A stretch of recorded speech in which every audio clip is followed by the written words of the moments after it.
maybe tell us a little bit more about the different milestones that you had. I actually really love talking about the process and the journey because I feel like that makes it more legible to like other aspiring writers, and I feel like that was what was most helpful for me. I started working on this book not thinking it was like a book. I just started thinking this is like some situations and characters I want to explore, and because it took 9 years to finish like the first draft, there's no like one starting point or one like point of origin. So then actually when I was doing my master's in NTU, I took a masterclass with Tash the Malaysian author, who was visiting and did a masterclass on place and time.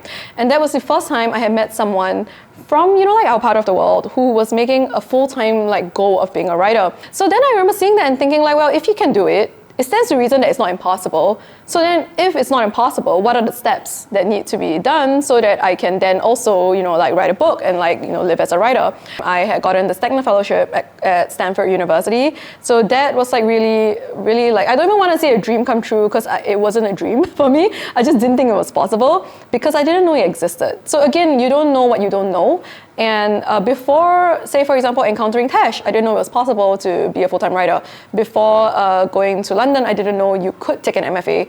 And before, like, you know, I got to the US and someone was like, why don't you apply for that thing? I didn't know there were realities in which somebody can say, we will sponsor your life for 2 years so that you can just write full-time. We will hire you as a writer in residence. So that for me, honestly, was like, you know, like a real blessing, because suddenly I had 2 years to just write. You know, there are just so many different ways to get to what you want to do.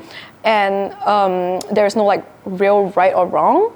It's just different. So I think that's why I feel like so strongly about talking openly about the difficulties of the process, so it doesn't just seem like this magical thing that comes out of nowhere. But also, you know, it's just so different for everybody. Maybe could you share with us your purpose, maybe your intention behind the way the chapters were structured? The character is experiencing time in the way the novel is structured. So it's short chapters because at that point that's all she can process. Also, it's in response to where her mind is at.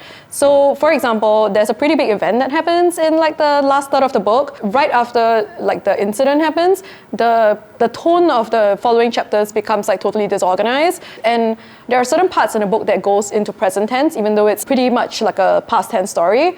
And that's because to me, you know, present tense is a tense of like trauma and possibility. Like in the people who are, you know, like stuck in a period of trauma cannot exit it, and so it is always like a present tense period, and that tends to be psychologically, for the narrator, the time when things could have changed and are not changing, and they are still psychologically there. We can live in time, we can stay in a moment in time, we can look back, but we can never like stop the fact that time is proceeding, and how we all experience time changes from person to person, and we can try to control it, but we can never go back. And I think as the narrator, Jemime's like magical thinking kind of gets a little like clearer to her, she is trying increasingly to push away the fact that this might happen, this might come, and that's why she like dwells in each moment longer. Unfortunately, like you can't do that. So then the book can't just stay there, so then it continues and then she goes. Yeah. Thank you. Tell us more about the people who have shaped your writing style. Okay. I find that question really hard to answer because I feel like style is something pretty inherent and you just refine it as you go along. It's more productive for me to think about like who are the people who really shape the way I craft my vision, like of what I want to do in the body of my artistic work. So not just this novel, but like everything I've ever done or ever will do. And there are like mentors who really mean a lot to me, like Tash means a lot to me. The writer Binny Kirschenbaum means a lot to me. You know, honestly, my husband means a lot to me because he was one of the first people to read all my like, I mean, not my novel, but we were both NTU students, and he also did like creative writing. And my husband would then read all my like really early drafts or like experimental stuff, you know, and he would read it as if it were like a published work, and we would both like talk about the problems or like the great things about it. And I would do the same for whatever he was writing. And being taken seriously in that way helps you confirm a type of reality. One of the reasons why I chose the agent that I went with is the fact that I have that same feeling with her. Like when I talk to her about my work or about anything I'm thinking about, I do leave feeling like I have met a similar artistic mind. Again, it's like you are meeting people who take you and themselves and their taste very seriously, and that helps you like be a version of the writer you want to be. That, you know, it might be hard to achieve by yourself. So all of those things I think are like, and obviously I'm forgetting like a bunch of people because I've met so many people along the way, but it's been really like great to be able to encounter those people in my artistic life. Yeah. Thank you. What is one advice that you can give to aspiring writers in Singapore especially? Okay, I really think it's so important to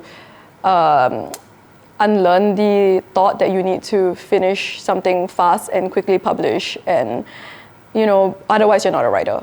Because it's not true, right? You are a writer because you're writing. Like, I think it is very limiting to think about it in terms of you must have this output immediately or even like on any arbitrary timeline, because you can be 80 years old and still writing. Like, the writing will always be there for you if you are serious about it. I think more pragmatically, it's probably pretty important to have artistic community because it's very easy to give up and it's very easy to not believe in what you're doing. If you're writing a novel specifically, which takes a lot of stamina because it takes years, what it really is, if you say someone's writing a novel, if you look at that in terms of like objectively what it is somebody putting themselves in a psychologically vulnerable position for years and years, because not a single person can tell you this novel is going to be okay. Like, they can't, they're lying to you. If somebody says, oh, it's okay, it'll be worth it, and it actually may not be worth it. And if somebody says like, oh, you finish it, you figure it out, you actually may not finish it or figure it out. So because nobody can give you that assurance, it is actually an act of vulnerability and courage every single day to be like, I'm working on something that's like Schrodinger's novel. It both exists and doesn't exist, depending on whether or not I give up. That can be very psychologically like wearying. And so to have people around you who, in moments where you wake up and you're like, I don't think I'm a writer, I don't think it's worth doing, I'm like, it's been like years, I cannot make progress on this thing. You need to have people around you who confirm that your artistic reality is real. You know, you are a writer. What you're doing is worth it. Just because you haven't finished it or are not at a stage where you feel like it's done doesn't mean that what you're doing is worthless. We're just on different points of the process. Yeah. Thank you.